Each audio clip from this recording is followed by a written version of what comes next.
If you've ever been concerned about going to a party or a social event because you knew there was going to be bad food there and you were going to be tempted by it and you didn't want to lose all of the progress that you've made, then you are within the vast majority of people, especially the number of people who are really concerned with their body composition and fat loss, okay? That's a really normal thing to have happen. But what I want to talk to you about today is how we can move past that, how we can get you past the norm and move you towards more of a flexible mindset that allows you to go to parties and social events and be around all of this food and even indulge in the food without losing all of your progress, without worrying about that, because it's an unnecessary worry that's only going to stress you further. So I just got an email from my new client, Carly, and she emailed me. She said, "Hey Jordan, I'm going to my friend's birthday party tonight, but I'm worried I'm going to ruin all of my progress. There's going to be a ton of bad food, and I don't want to be a downer and not eat anything, but I also want to keep making progress. What do you think I should do?" So the first thing that I'm going to tell Carly, and that I tell all of my clients, is that one night or one party, it's not going to ruin your progress. Just like it doesn't take one day or one night or one meal to get skinny, it doesn't take one day or one night or one meal to get fat and lose all of your progress. Now, one analogy that I'll use with Carly and that I use with all of my clients is the home run analogy. So Alex Rodriguez, phenomenal baseball player, steps up to bat, hits a home run, okay? Now, the question that I ask is, was his ability to hit the home run dictated by his decision at that split second with that single pitch, or was it more dictated by every practice swing, his hundreds and thousands and hundreds of thousands of practice swings leading up to that point?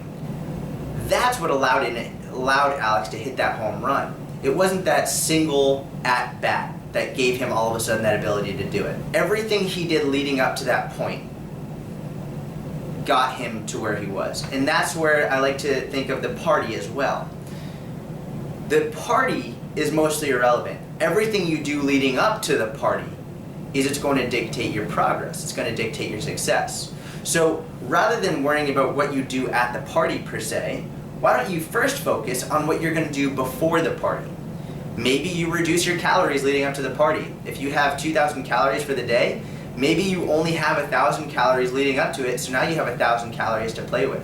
Maybe you really only focus on vegetables and protein leading up to the party, so that by the time you get there, you have some more room for other things like treats, whether it's carbs or fats or whatever else. Maybe you make sure that you absolutely limit all alcohol during the day leading up to the party, so that when you get there, you have more room to play, right? So the things you do leading up to the event will be more likely to dictate how you succeed once you get there and afterwards. Now here's another at-bat example.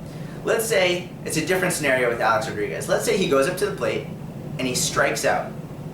3 fastballs right down the middle, done. Several innings later, he comes back, smacks it out of the park.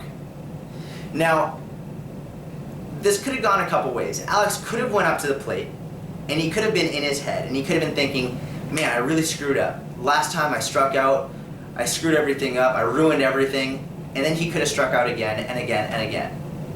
But that's not what he did. He struck out his first time, and the second time, he said that was in the past. I don't have to think about it anymore. What's done is done. Now I can continue moving on and making progress. And that's exactly how parties work and how your progress is going to work. Again, now instead of focusing about the party, think about what you're going to do after the party, right? Are you going to say, oh man, I ate a ton last night, I really went way over my calories, I guess I already screwed up, so I might as well keep screwing up? Or are you going to say, you know what, I had fun, it was a blast, but now I'm back on track. What I did last night is irrelevant. Now I'm hitting my protein, I'm hitting my calories, I'm doing everything that I should be doing. One of those strategies is what's going to lead you to long-term success. And being able to have fun at the party and then leave the party at the party and not think about it and get back on track, that's what's going to lead you to long-term success and allow you to keep making progress for the rest of your life. So what I really want you to take from this video is that the party is just this little itty-bitty thing, okay? The party is largely irrelevant.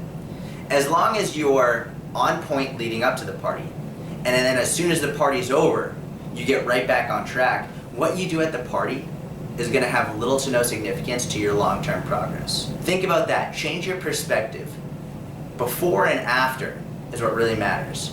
During the party, go there and have fun. Don't go off on a huge bender and completely, eat way too much just for the sake of eating too much. But realize that what happens there isn't going to dictate your success. What happens before and what happens after dictates your long-term success. If you have any more questions, and if you want to get more of my videos, you can click right here and subscribe to my YouTube channel for free, and you'll get all of my training and nutrition fat loss tips.